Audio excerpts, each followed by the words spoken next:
So let's take an example of inheritance in all the modes. देखो यहाँ पे तीनों एक्सेस मोड्स जो है वो दिखाए गए। एक क्लास है ए, ठीक है, this is a parent class, super class, base class, ये तीनों हम इसे कह सकते हैं क्लास ए को। क्लास ए में तीन टाइप के वेरिएबल्स हैं। पहला एक्स है पब्लिक, वाई है प्रोटेक्टेड और जेड है प्राइवेट। तो जैसे कि मैंने अभी क्लास में बताया कि private members can not be inherited, Z की तो बात ही नहीं हो सकती कहीं पे, वो एक्सेसिबल ही नहीं है, ठीक है।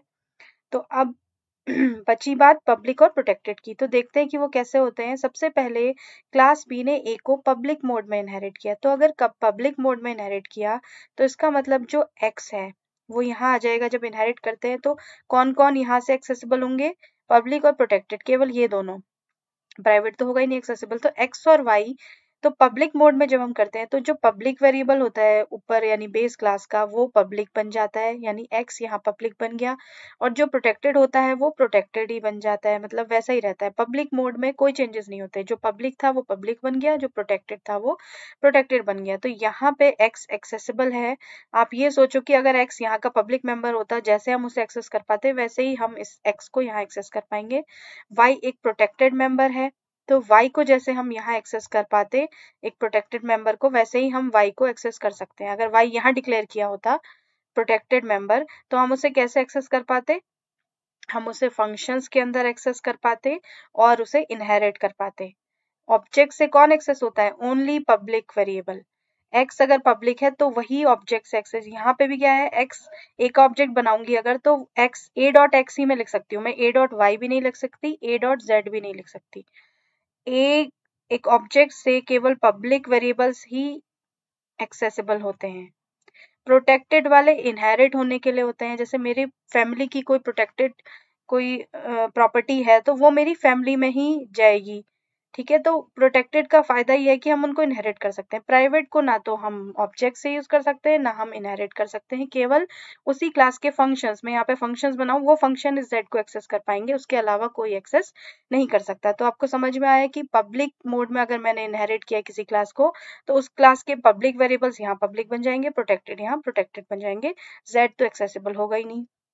अब देखते हैं अगर ए को मैंने प्रोटेक्टेड मोड में इनहेरिट किया, इस क्लास को प्रोटेक्टेड मोड में इनहेरिट किया, तो जैसा कि मैंने आपको क्लास में बताया था पब्लिक और प्रोटेक्टेड दोनों यहाँ पे प्रोटेक्टेड बन जाएंगे। एक्स और वाई दोनों यहाँ पे वैसे ही यूज होंगे जैसे कि यहाँ के दो प्रोटेक्टेड मेंबर्स, अगर मैं एक्स और वाई को यहाँ डिक्लेयर करती प्रोटेक्टेड एक्सेस मोड में, तो वो यहाँ पे कैसे यूज होते हैं, मतलब वो एक्स और वाई इस क्लास के सी क्लास के फंक्शंस के अंदर यूज हो सकते हैं, सी क्लास के ऑब्जेक्ट से भी यूज नहीं हो सकते और वो बाहर यूज नहीं हो सकते। प्रोटेक्टेड मेंबर्स जैसे यूज होते हैं, हम करके देख लेंगे एक एग्जांपल में इसे। तो एक्स और वाई दोनों प्रोटेक्टेड, तो किसी क्लास को प्रोटेक्टेड मोड में जब हम इनहेरिट करते हैं तो उसके जो पब्लिक और प्रोटेक्टेड मेंबर्स हैं वो प्रोटेक्टेड बन जाते हैं। प्राइवेट तो इनहेरिट होता ही नहीं है, तो जेड इज नॉट एक्सेसिबल। अब देखते हैं प्राइवेट मोड में, अगर किसी क्लास को प्राइवेट मोड में इनहेरिट किया, ए को प्राइवेट मोड में इनहेरिट किया, तो पब्लिक भी प्राइवेट बन जाएगा, एक्स प्राइवेट बन गया, प्रोटेक्टेड भी प्राइवेट बन जाएगा, वाई भी प्राइवेट। तो अब Z is not accessible from D, क्योंकि जेड तो किसी में भी एक्सेसिबल नहीं है ना, किसी भी मोड में वो तो होता ही नहीं है। तो अब इसका फायदा क्या है, देखो अगर मैंने ए को प्राइवेट मोड में इनहेरिट किया क्लास डी के अंदर, तो अब क्लास डी के अंदर एक्स और वाई प्राइवेट बन गए, तो अब क्लास डी को कोई इनहेरिट करेगा अगर, तो वो क्लास ए के एक्स और वाई को यूज नहीं कर सकता।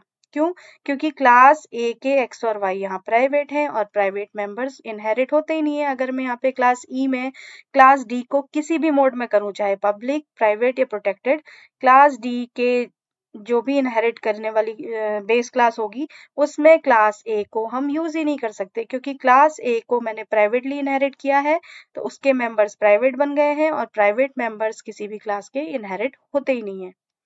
क्लियर। नेक्स्ट यहाँ पे एक एग्जाम्पल दिया हुआ है, दिस एग्जाम्पल इज, एक बेस क्लास है शेप, उस शेप क्लास में दो टाइप के एक्सेस स्पेसिफायर्स हैं, पब्लिक सेट विड्थ और सेट हाइट। इसका मतलब ये पब्लिक फंक्शंस है, तो मतलब मैं शेप क्लास का ऑब्जेक्ट अगर बनाऊं एस, उससे मैं एस डॉट सेट विड्थ को कॉल कर सकती हूँ, एस डॉट सेट हाइट को कॉल कर सकती हूँ। सेट विड्थ क्या कर रहा है, विड्थ को रीड कर रहा है, जो यूजर विड्थ भेजेगा उसको डब्ल्यू में विड्थ में डाल देगा। सेट हाइट हाइट को रीड कर रहा है, जो यूजर देगा वो हाइट में डाल देगा। ये दोनों पब्लिक है। अब प्रोटेक्टेड की बात होती है तो विड्थ और हाइट यहाँ पे दो वेरिएबल्स हैं, दोनों प्रोटेक्टेड है। कहने का मतलब है कि विड्थ और हाइट दो वेरिएबल्स हैं। अब ये प्रोटेक्टेड हैं तो ये इस क्लास के फंक्शंस के अंदर तो यूज हो गए, यहाँ पे कर रखे ना यूज, पब्लिक फंक्शंस के अंदर हो गए। अब देखते हैं एक और क्लास है, इसको भी छोड़ दीजिए। रेक्टेंगल क्लास है, उसने पब्लिक मोड में शेप क्लास को इनहेरिट कर लिया। इस क्लास को पब्लिक मोड में, तो मैंने आपको बताया था अभी, पब्लिक मोड में जब हम इनहेरिट करते हैं, जो पब्लिक है वो पब्लिक ही रहेंगे, जो प्रोटेक्टेड है वो प्रोटेक्टेड ही रहेंगे। इसका मतलब यहाँ पे इस क्लास में जो एक फंक्शन है, देखो गेट एरिया, रेक्टेंगल क्लास का एरिया, विड्थ और हाइट यहाँ पे एक्सेसिबल है। देखो इस क्लास के फंक्शन के अंदर विड्थ और हाइट यहाँ प्रोटेक्टेड थे ना, तो जब मैंने पब्लिक मोड में यहाँ कॉल किया तो वो यहाँ भी प्रोटेक्टेड फॉर्म में आ गए, वो दिख नहीं रहे लेकिन वो यहाँ है, मतलब है का मतलब लॉजिकली है, वो यहाँ से एक्सेस हो सकते हैं। तो ये बिल्कुल ऐसा लगेगा कि यहाँ पे प्रोटेक्टेड दो वेरिएबल्स थे विड्थ और हाइट, वो फंक्शन के अंदर यूज हो रहे हैं। देखो अब अगर मैं इस क्लास रेक्टेंगल आर का ऑब्जेक्ट बनाऊं और विड्थ और हाइट को यहाँ पे आर डॉट विड्थ, तो नहीं हो सकता। क्यों? क्योंकि वो प्रोटेक्टेड है। प्रोटेक्टेड फंक्शन वेरिएबल्स कभी भी ऑब्जेक्ट से एक्सेस नहीं हो सकते। अब देखो मेन में क्या किया, रेक्टेंगल क्लास का रेक्ट एक ऑब्जेक्ट बनाया, रेक्ट डॉट सेट विड्थ। ये सेट विड्थ फंक्शन बताओ रेक्टेंगल क्लास के अंदर तो है ही नहीं, ये किस क्लास के अंदर है? शेप क्लास के अंदर। शेप क्लास के अंदर दो पब्लिक फंक्शंस हैं, तो वो पब्लिक मोड में इनहेरिट होने के बाद यहाँ पे पब्लिक मोड में आ गए होंगे, तो वो एक्सेस हो पा रहे हैं। समझ में आया? पब्लिक मोड में वो इनहेरिट है, इसका मतलब वो पब्लिक थे, यहाँ के पब्लिक ही रहे, तो वो ऑब्जेक्ट से एक्सेस हो जा रहे हैं। सेट विड्थ सेट हाइट, 5 भेजा 7 भेजा, डब्ल्यू में चला गया 5, हाइट में चला गया 7।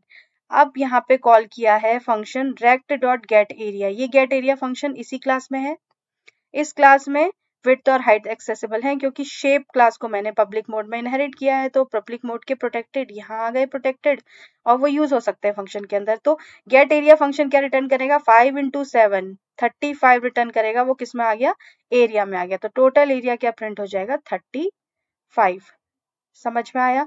ये सेम एक क्लास है, उसमें कॉस्ट निकाली हुई है, तो ये आपको समझ में आ जाएगा, आप बाद में पढ़ सकते हैं इसे, इसमें कुछ नहीं है। तो ये आपको समझ में आ गया कि कैसे एक क्लास पब्लिक मोड में इनहेरिट कर रही है, तो जिस क्लास को उसने इनहेरिट किया है उसके पब्लिक और प्रोटेक्टेड मेंबर्स यहाँ यूज हो सकते हैं। मैं यहाँ पे रेक्टेंगल क्लास का जो ऑब्जेक्ट है रेक्ट डॉट विड्थ नहीं कर सकती, क्योंकि विड्थ और हाइट इस क्लास के प्रोटेक्टेड मेंबर्स बन गए हैं, वो यहाँ से आए हैं प्रोटेक्टेड बन के, तो प्रोटेक्टेड मेंबर्स भी क्लास के ऑब्जेक्ट से एक्सेस नहीं होते, वो केवल इनहेरिट होते हैं। तो अब इस रेक्टेंगल क्लास को कोई इनहेरिट करेगी क्लास, सपोज करो स्क्वायर क्लास ने इनहेरिट कर लिया, तो फिर क्या होगा?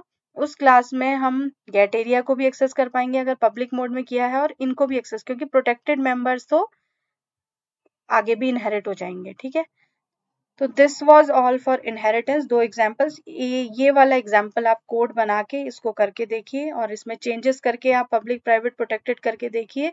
इन case of any confusion we will discuss it in tomorrow's class.